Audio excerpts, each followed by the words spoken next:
which I agree with, that the success of a leader can be measured by his capacity to produce a successor that can succeed. With that, the chairman of McDream, he was my good person. We worked together, and I was the boss. And when it gets really tough, he used to say, "Bazaar Sukeshimuba." And I would insist, "Yes, Ismail, you can do it." And Alhamdulillah, when I was going, I said, "Okay, the ball is in your court." And he proved me right. I was so proud of Ismail. Thank you for proving me right, Ismail. When it comes to the question of women in the real estate, I would say in the built environment, it is not really a male-dominated sector. What I'm going to say is it is a talent-dominated sector. Why do I say so? Because right in the outside world, there are so many challenges and so many things about buildings that are not well explored. If you take, for instance, the actual construction, you can think that because it's heavy work, you expect men with a lot of energy to do it. But I can guarantee you that if you go to some part of this country, you will encounter women doing concrete casting work. So it is not really male-dominated. Then another aspect of the building or the real estate is the product itself. How can I finish a building?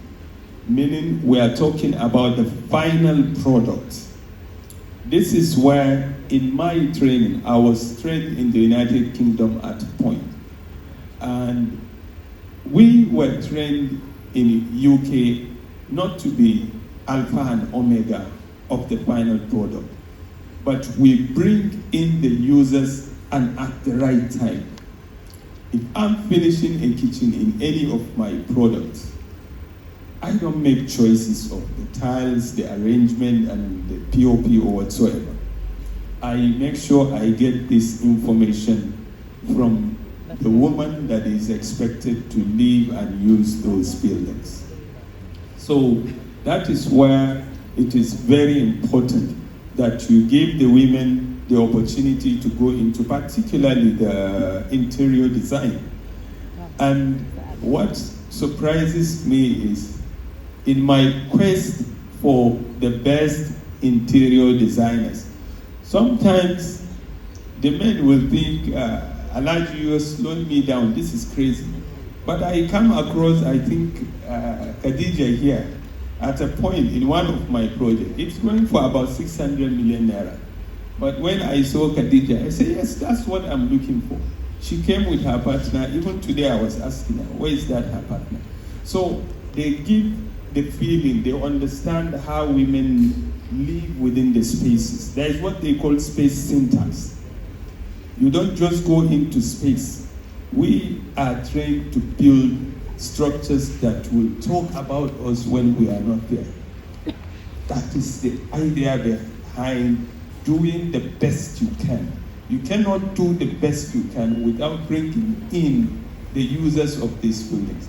In particular, when you're talking about residential building, the men, we are in Africa, spend limited time in these buildings. The women, they own the buildings, they make it home.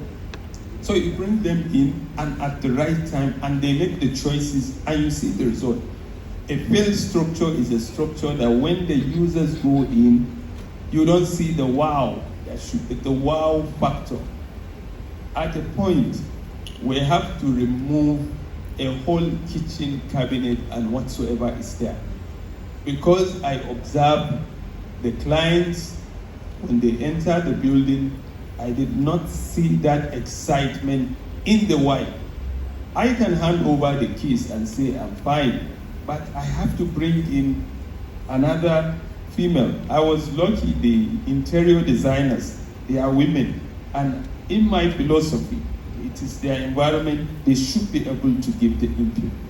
Then finally, please, sometimes opportunity comes. As you said, let me agree with you in this regard. It's a male-dominated area. We have plenty of CVs, boys from the university coming to get jobs. Sometimes when you go through the CVs, and then you have an interaction with these people coming, either as core members or as graduates, you can see the power in some of them that, yes, if you give this person an opportunity, he is going to prove you right. Right within this gathering, there are such women that we push forward their names to organizations. They are there and they are doing a great job. I watch them work and I see the result they are given. And then sometimes we get remarks from them, those who have employed them. So please and please, to the women here, ask yourself this fundamental question and answer it. Is architecture, is building, is civil engineering, is it painting? Is it really what I want to do?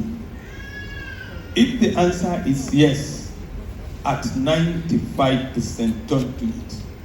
Ask again, is it really what I want to do? If the answer is yes at 100%, go for it, and I can guarantee you the sky is your limit and you will give a success story. So you are all welcome. Thank you. Okay, we really thank you for that. Women do have that intrinsic eye for beauty. So that's one thing you have established, but we're running out of time. So we'll just run the mics again around the panelists. I would just like to continue from where he stopped.